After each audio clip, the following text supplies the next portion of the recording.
যদিও থেকে থাকে তাহলে ক্লাসের মাধ্যমে 100% সমাধান হবে। আজকের অনলাইন ক্লাসে পাঠ উপস্থাপনায় আমি তনুশ্রী দে, সহকারী শিক্ষক, Shimul memorial north south school and college. দেখো আজকে আমরা পড়বো, তাই না?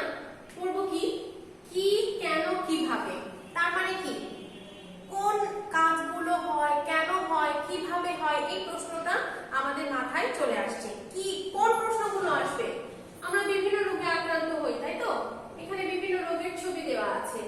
এই রোগগুলোতে কেন আক্রান্ত হই, কি আমাদের শরীরে রোগ সৃষ্টি করে, বা কোন জীবাণু বা কোন অণুজীব আমাদের রোগ সৃষ্টির জন্য দায়ী, সে সম্পর্কে আমরা এই আজকের ক্লাসে জানতে পারবো। এছাড়াও বোঝা যাচ্ছে কি রক্ত, হাড়, এই অংশগুলো সম্পর্কে আমরা জানবো। এছাড়াও আছে কি মূলা, অর্থাৎ মূল, কাণ্ড, পাতা। তার মানে ছবি থেকে বোঝা যাচ্ছে যে আজকে আমরা কি পড়াশোনা করব। সপ্তম শ্রেণীর বিজ্ঞান বই তো অবশ্যই পড়বো, আমাদের সামনে বিজ্ঞান বই থাকবে। আজকে শিখন ফল, অর্থাৎ আজকে পাঠ শেষে আমরা কি কি শিখতে পারবো। আমরা আজকে তিনটা অধ্যায় নিয়ে আলোচনা করব, সেটা হচ্ছে প্রথম অধ্যায়, দ্বিতীয় অধ্যায় এবং তৃতীয় অধ্যায়। এই তিনটা অধ্যায় শেষে তোমরা কি কি জানবে দেখো।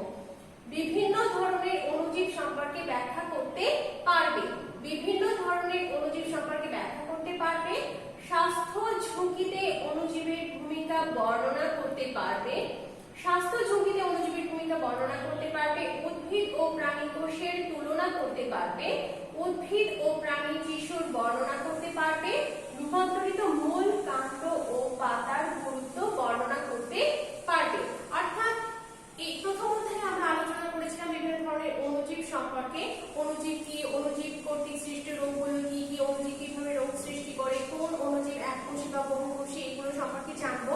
স্বাস্থ্য ঝুঁকিতে কতটুকু ভূমিকা রাখে অণুজীবগুলো, কতটুকু উপকার বা কতটা ক্ষতিকর অণুজীব। হ্যাঁ, অণুজীব তো বেশিরভাগ সময় আমাদের জন্য ক্ষতির কারণ হয়, কিন্তু কখনো কখনো অণুজীব কর্তৃক কিছু উপকারও হয়ে থাকে, কারণ অণুজীব থেকে কিছু কিছু অণুজীব থেকে অনেক ঔষধ, মূল্যবান ঔষধ তৈরি করা যায়।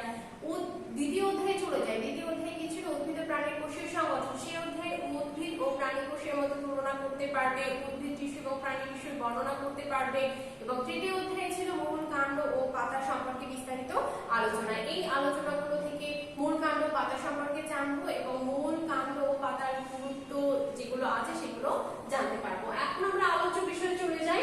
আলোচ্য বিষয়গুলো আমরা অবশ্যই খাতায় তুলে নিব। আলোচ্য বিষয়ের মধ্যে কি রয়েছে? প্রথমে আছে অণুজীব জগৎ। আলোচ্য বিষয়গুলো আমরা সবাই খাতায় তুলে নিব। প্রথমে আছে কি অণুজীব জগৎ, এরপরে আছে ভাইরাস ও ব্যাকটেরিয়া, শৈবাল ও ছত্রাক ও শৈবাল, অ্যামিবা, স্বাস্থ্য ঝুঁকিতে অণুজীবের ভূমিকা, উদ্ভিদ ও প্রাণী টিস্যুর প্রকারভেদ, রূপান্তরিত মূল, কাণ্ড ও পাতা। অর্থাৎ অণুজীব জগৎ সম্পর্কে পড়বো আমরা। অণুজীব জগতের অণুজীবের মধ্যে আছে কি ভাইরাস আছে, ব্যাকটেরিয়া আছে, ছত্রাক আছে, শৈবাল আছে, সেগুলো সম্পর্কে আমরা জানবো। এছাড়াও আছে অ্যামিবা, বিভিন্ন ধরনের রোগ সৃষ্টি করে, কিভাবে অ্যামিবা বংশ বৃদ্ধি করে, অ্যামিবা দেহ কিভাবে গঠিত, সেগুলো নিয়ে আমরা জানবো। স্বাস্থ্য ঝুঁকিতে অণুজীব কিভাবে ভূমিকা রাখে, কিভাবে অণুজীবগুলো আমাদের বিভিন্ন রোগ প্রতিরোধ ক্ষমতা দমন করে আমাদের রোগ সৃষ্টি করে। দ্বিতীয় অধ্যায়ের মধ্যে উদ্ভিদ এবং প্রাণী টিস্যু। হ্যাঁ, অনেকগুলো কোষ একত্রে মিলিত হয়ে যখন কোনো বিশেষ কাজ সম্পন্ন করে তাকে বলা হয় টিস্যু। সেক্ষেত্রে উদ্ভিদ টিস্যু এবং প্রাণী টিস্যু সম্পর্কে আমরা জানবো। শুধু উদ্ভিদ টিস্যু এবং প্রাণী টিস্যু সম্পর্কে না, উদ্ভিদ টিস্যু এবং প্রাণী টিস্যুর প্রকারভেদ নিয়েও আমরা আলোচনা করব। তৃতীয় অধ্যায়ের মধ্যে রূপান্তরিত মূল, কাণ্ড ও পাতা সম্পর্কে জানবো। এখন প্রথমে আসছি অণুজীব জগৎ। প্রথমে কি আমরা ক্লাসিফিকেশন দেখাচ্ছি কি অণুজীব জগৎ। অণুজীব জগৎকে তিনটি রাজ্যে ভাগ করা যায়। আমরা প্রথম অধ্যায়ে দেখেছি সমগ্র অণুজীব জগৎ তিনটি রাজ্যে বিভক্ত, বা তিনটি রাজ্যে ভাগ করা যায় অণুজীব জগৎকে। তা হচ্ছে অ্যাক্যারিওটা, ইউক্যারিওটা এবং প্রোক্যারিওটা। অ্যাক্যারিওটা অর্থাৎ অকোষীয়, যাদের কখনোই খালি চোখে দেখা যায় না, যাদের দেখতে হলে ইলেকট্রন অণুবীক্ষণ যন্ত্রের প্রয়োজন হয়, তাদের হচ্ছে অ্যাক্যারিওটা বলা হয়। অ্যাক্যারিওটার মধ্যে কে রয়েছে? ভাইরাসকে অ্যাক্যারিওটা বলা যায়। ইউক্যারিওটা অর্থাৎ প্রকৃত কোষী। ইউক্যারিওটা মানে হচ্ছে প্রকৃত কোষী, যাদের দেহে, আচ্ছা ইউক্যারিওটা বলার আগে আমি প্রোক্যারিওটাতে যাই। প্রো অর্থ হচ্ছে আদি। যেসব অণুজীবের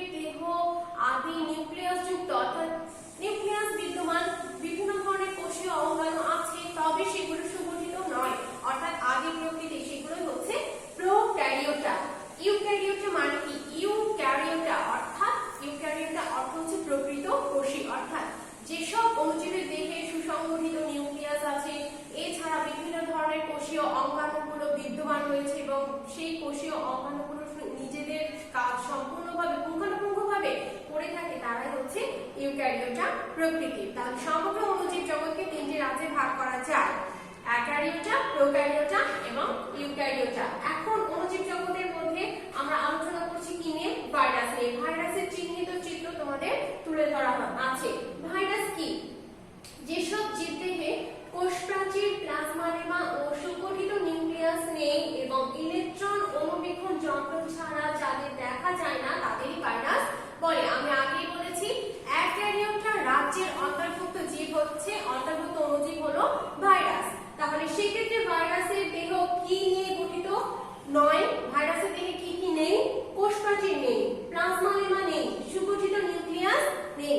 আর এদেরকে কি সাধারণ চোখে বা খালি চোখে দেখা যায়? এদের সাধারণ চোখে বা খালি চোখে দেখা যায় না। এদের দেখতে হলে ইলেকট্রন অণুবীক্ষণ যন্ত্রের প্রয়োজন হয়।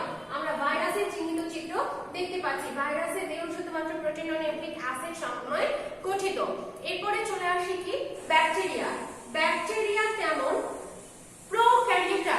অ্যাকারিওটার পর আমরা দেখেছিলাম কি? প্রোক্যারিওটা, অর্থাৎ যাদের দেহে সুগঠিত নিউক্লিয়াস না থাকলেও অন্যান্য অঙ্গাণুগুলো কিছু রাইবোসোম, এই অর্থাৎ অ্যাকারিওটা থেকে অনেকটাই উন্নত যারা, তারাই হচ্ছে প্রোক্যারিওটা। ব্যাকটেরিয়া হচ্ছে প্রোক্যারিওটার অন্তর্ভুক্ত, রাজ্যের অন্তর্ভুক্ত। ব্যাকটেরিয়া কি? নিউক্লিয়াস যুক্ত অসবুজ এককোষী আণুবীক্ষণিক জীবই হলো ব্যাকটেরিয়া। দেখো ভাইরাসের বেলাতে আমরা পড়েছিলাম কি? নিউক্লিয়াস নেই, সুগঠিত কোনো অঙ্গাণু, প্লাজমা, সাইটোপ্লাজম এগুলো কিছুই নেই। সেক্ষেত্রে আমরা ব্যাকটেরিয়াতে দেখতে পাচ্ছি নিউক্লিয়াস যুক্ত, নিউক্লিয়াস আছে, অসবুজ, সবুজ হয় না কারণ এদের দেহে কোনো প্লাস্টিক নেই, এককোষী আণুবীক্ষণিক জীব। এরা কিন্তু উন্নত হয়নি তেমনটা, কেননা এরা বহুকোষী নয়, এরা হচ্ছে এককোষী, সেই কারণে তো প্রোক্যারিওটিক প্রকৃতি। তাহলে ব্যাকটেরিয়া কি? এক নম্বর প্রশ্নের জন্য যদি ক্লাসিফিকেশন ডেফিনিশন আসে বা সংজ্ঞা আসে, তখন আমরা কি বলতে পারবো? নিউক্লিয়াস যুক্ত অসবুজ এককোষী আণুবীক্ষণিক জীবই হলো ব্যাকটেরিয়া। আমরা চিত্রে ব্যাকটেরিয়ার ছবি দেখতে পাচ্ছি। ব্যাকটেরিয়ার পরে চলে আসছে কি?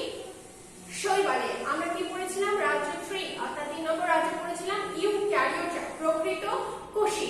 প্রকৃত কোষের মধ্যে রয়েছে শৈবাল এবং ছত্রাক, কেননা তাদের দেহ ভাইরাস ও ব্যাকটেরিয়া থেকে কিছুটা উন্নত। কেন উন্নত? দেখো, সমাঙ্গদেহী ক্লোরোফিল যুক্ত স্বভোজী উদ্ভিদকে শৈবাল বলে। সমাঙ্গদেহী, সমাঙ্গদেহী বলতে কি বুঝি? সমাঙ্গদেহী মানে হচ্ছে সাধারণত আমরা জানি উদ্ভিদের দেহ মূল, কাণ্ড ও পাতায় বিভক্ত।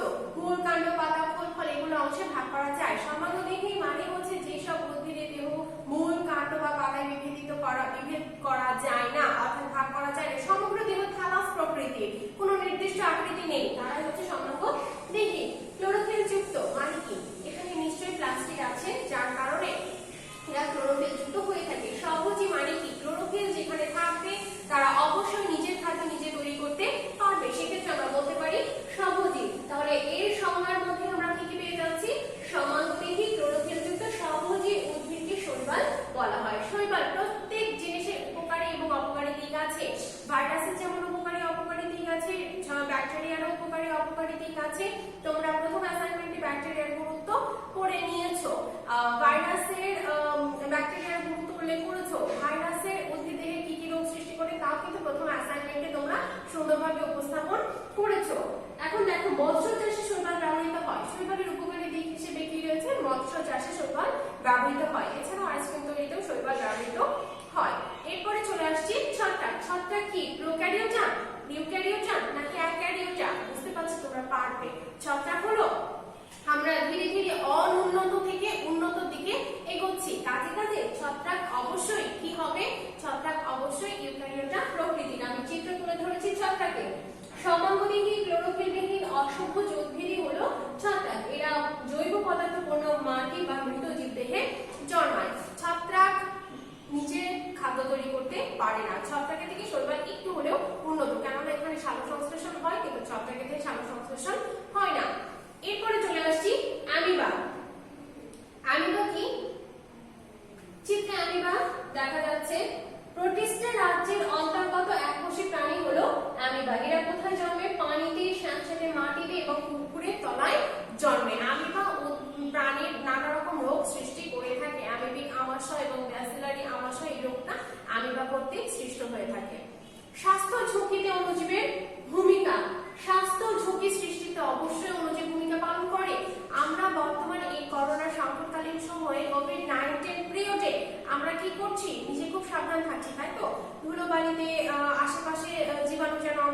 প্রবেশ করতে না পারে তার জন্য আমরা মাস্ক ব্যবহার করছি। আমরা কি হ্যান্ডশেক করছি? হ্যান্ডশেক করছি না। নিজেকে পরস্পর থেকে কিছুটা দূরত্বে, একে অন্যের থেকে কিছুটা দূরত্বে থাকছি। হ্যাঁ, এই সময়গুলো আমরা যদি নিজে একটু সচেতন থাকি এবং অন্যকে সচেতন করি তাহলে আমরা নিজেরা সুরক্ষিত থাকতে পারবো এবং সমগ্র পৃথিবীকে আমরা কি করতে পারবো? সংখ্যামুক্ত করতে পারবো। আচ্ছা, আমি এখানে কি তুলে ধরেছি? বায়ু প্রবাহের মাধ্যমে অণুজীবের সংক্রমণ ঘটে। এই কারণে আমি বায়ু প্রবাহের চিত্র তুলে ধরেছি। বায়ুতে অসংখ্য ক্ষুদ্র ক্ষুদ্র জীবাণু ছড়িয়ে থাকে যা আমরা খালি চোখে দেখতে পাই না। এই যে কাশি দিচ্ছে, কাশির সাথে হাতের মধ্যে অনেকগুলো জীবাণু কিন্তু লেগে থাকলো।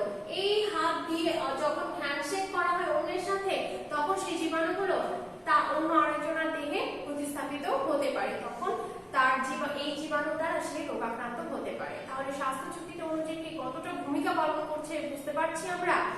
অণুজীব কর্তৃক সৃষ্ট স্বাস্থ্য ঝুঁকি প্রতিকারের উপায়। হ্যাঁ, সমস্যা যেখানে থাকবে তার আগে সমাধান তৈরি হবে। আমরা আগেই জানি যে সমস্যা তৈরি হওয়ার আগে তৈরি হয় হচ্ছে সমাধান। আমরা নিয়মিত পরিষ্কার পরিচ্ছন্ন থাকবো, বারবার সাবান পানি দিয়ে হাত ধোবো এবং সবশেষে আমরা ডাক্তারের পরামর্শ অনুযায়ী কাজগুলো পরিচালনা করব এবং আমরা তাহলে সুস্থ সবল থাকতে পারবো। নিয়মমাফিক চললে আর অন্য কোনো কিছু করার দরকার থাকে না। আমি এবার সেকেন্ড চ্যাপ্টারে চলে গেলাম। সেকেন্ড চ্যাপ্টারে কি ছিল? উদ্ভিদ এবং প্রাণীকোষ। উদ্ভিদ এবং প্রাণীকোষের আমি চিহ্নিত চিত্র একটু তোমাদের সামনে তুলে ধরলাম। উদ্ভিদ কোষ এবং প্রাণীকোষ। উদ্ভিদের কোষ প্রাচীর থাকে কিন্তু প্রাণীদের কোষ প্রাচীর থাকে না। বাইরের প্রাচীর হচ্ছে প্লাজমা মেমব্রেন বা সেল মেমব্রেন। উদ্ভিদে কোষের মাঝখানে বড় কোষ গহ্বর থাকে কিন্তু প্রাণীদেহে কোষের মাঝখানে নিউক্লিয়াস থাকে। নিম্ন শ্রেণীর প্রাণীতে কোষ গহ্বর থাকতে পারে এদিক ওদিক ছড়ানো ছিটানো অবস্থায়। উদ্ভিদদেহে প্লাস্টিক থাকে কিন্তু প্রাণীদেহে প্লাস্টিক থাকে না। প্রাণীদেহে সেন্ট্রোজোম থাকে, সেন্ট্রিওল থাকে কিন্তু উদ্ভিদ নিম্ন শ্রেণীর উদ্ভিদ ছাড়া উদ্ভিদদেহে সেন্ট্রিওল থাকে না। এইভাবে কতগুলো পার্থক্য আমরা উদ্ভিদ এবং প্রাণী কোষের মধ্যে অনায়াসে করতে পারি। এখন চলে আসছি উদ্ভিদ টিস্যুর প্রকার ভেদে। উদ্ভিদ টিস্যু টু টাইপস, দুই প্রকার উদ্ভিদ টিস্যু হয়। এক হচ্ছে ভাজক টিস্যু, অন্য হচ্ছে স্থায়ী টিস্যু। ভাজক টিস্যু হচ্ছে বিভাজনের সক্ষম। 5টি ধাপের মাধ্যমে ভাজক টিস্যু বিভাজন ঘটে, পরবর্তী শ্রেণীতে জানতে পারবে। আর স্থায়ী টিস্যু হচ্ছে বিভাজনের অক্ষম। উদ্ভিদের যেসব জায়গা বর্ধিষ্ণ অঞ্চল অর্থাৎ যেসব জায়গা বৃদ্ধি পায় সেই অঞ্চলগুলোতে ভাজক টিস্যু অবস্থান করে। আর দৃঢ়তা প্রদান করা, খাদ্য তৈরি করা এই কাজগুলো করে থাকে কোন টিস্যুতে? স্থায়ী টিস্যুতে। আমরা এবার চলে যাচ্ছি কি প্রাণী টিস্যু। উদ্ভিদ টিস্যু সম্পর্কে আমরা রিভিশন ক্লাস আমরা অনেকবার রিভিশন দিয়েছি। কাছে কাছে মেইন টপিকগুলো আমি তোমাদের সামনে তুলে ধরছি। তোমরা বাকিটা নিজে হেডিং আকারে বই পাঠ্যপুস্তক রিডিং দিলে অনেকটা বুঝতে পারবে, ভালো লাগবে। প্রাণী টিস্যুর ক্লাসিফিকেশন বা প্রকারভেদের মধ্যে 4টা ক্যাটাগরি আছে। কি কি? আবরণী টিস্যু, পেশি টিস্যু, যোজক টিস্যু এবং স্নায়ু টিস্যু। কি কি বললাম?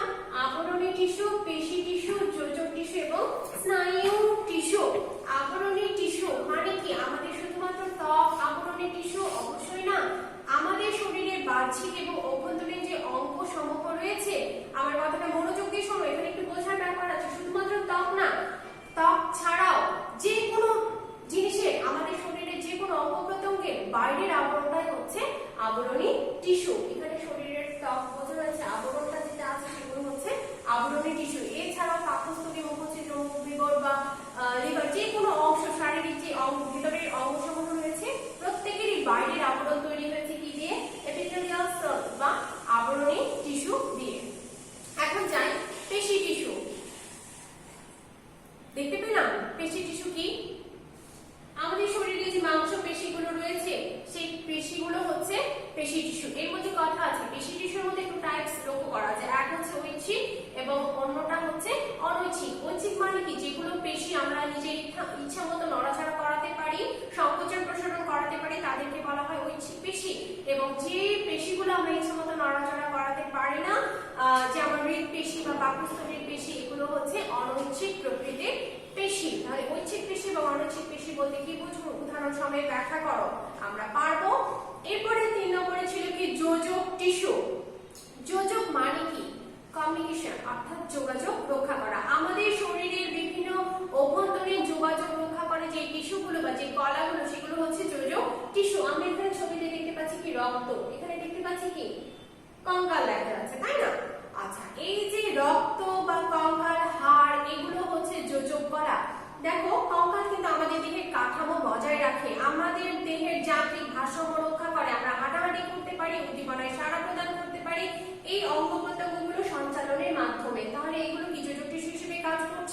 রক্ত, এগুলো হচ্ছে যোজক টিস্যু। রক্ত এক ধরনের লাল বর্ণের লবণাক্ত তরল যোজক কলা। তাহলে এগুলো হচ্ছে রক্ত সবসময়ের জন্য আমাদের দেহে প্রবাহিত হয় বলে আমাদের ব্লাড প্রেশার আমরা মাপি বলি না, রক্ত প্রবাহিত হওয়ার কারণে কিন্তু এই চাপটা মাপা হয়। তাহলে আমরা যোজক টিস্যু সম্পর্কে জানলাম। সবশেষে আছে স্নায়ু টিস্যু। বাইরের উদ্দীপনায় সাড়া প্রদান করে যে টিস্যু তাই হচ্ছে স্নায়ু টিস্যু।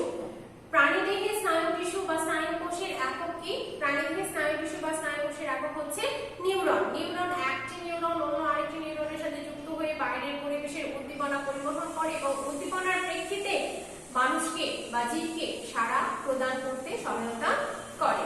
আমরা তৃতীয় অধ্যায়ে চলে গিয়েছি। সূর্যের আলোর উপস্থিতিতে শর্করা জাতীয় খাদ্য তৈরি করে উদ্ভিদের অংশগুলোর মধ্যে আছে মূল, কাণ্ড, পাতা, ফুল, ফল। তার মধ্যে স্বাভাবিক অবস্থায় মূল, এখানেও মূল, এটাও কিন্তু মূল, কিন্তু দুটো মূলের মধ্যে পার্থক্য রয়েছে, তাই না? এই যে পার্থক্যগুলো বিশেষ কাজ সম্পাদনের জন্য কখনো কখনো মূল, কাণ্ড ও পাতা রূপান্তরিত হয়ে থাকে। এই নিয়েই হচ্ছে আমাদের তৃতীয় অধ্যায়। কোন কাজের জন্য কখন রূপান্তরিত হয় তা উল্লেখ করা আছে। মূলের রূপান্তর দেখলাম আমরা, হচ্ছে কাণ্ডের রূপান্তর। এখন আসছি পাতার রূপান্তর। পাথরকুচি পাতা প্রজনন ঘটায় কিসের মাধ্যমে? পাতার মাধ্যমে। কলস উদ্ভিদে কি হয়? পতঙ্গ ফাঁদ বলা হয়। কেন? পতঙ্গকে আকৃষ্ট করে পতঙ্গ থেকে পুষ্টি আহরণ করে। ব্যবহারিক জীবনে মূল, কাণ্ড, পাতার গুরুত্ব। খেজুর গাছ উদ্ভিদ থেকে আমরা কি কি পাচ্ছি বুঝতে পারলাম। কাণ্ড ও পাতা থেকে আমরা কি কি পাচ্ছি বুঝতে পারলাম। এখন মূল্যায়নের প্রশ্নের মধ্যে যাই। সাইটোপ্লাজম কি? সজীব কোষের মধ্যে জেলির মতো ধকধকে অর্ধস্বচ্ছ পদার্থ হচ্ছে সাইটোপ্লাজম। বর্ণহীন প্লাস্টিককে কি বলে? বর্ণহীন প্লাস্টিককে লিউকোপ্লাস্ট বলে। ভাজক টিস্যুর কাজ কি? ভাজক টিস্যুর কাজ হচ্ছে বৃদ্ধি সাধন করা। কোষ গহ্বর কি? কোষের মধ্যে বিদ্যমান বড় যে গহ্বর রয়েছে তাই হচ্ছে কোষ গহ্বর। অক্সিড কি? পর্বমধ্যগুলো মোটা আর খাটো হয়ে থাকে উদ্ভিদের কাণ্ডে, সেক্ষেত্রে আমরা তাকে অক্সিড বলি। আগামী দিন রিভিশন ক্লাস ষষ্ঠ, সপ্তম এবং নবম অধ্যায়ের উপর। আশা করছি তোমরা সবাই ভালো থাকবে, সুস্থ থাকবে। যদি কোনো সমস্যা থেকে থাকে আমাদের হোয়াটসঅ্যাপ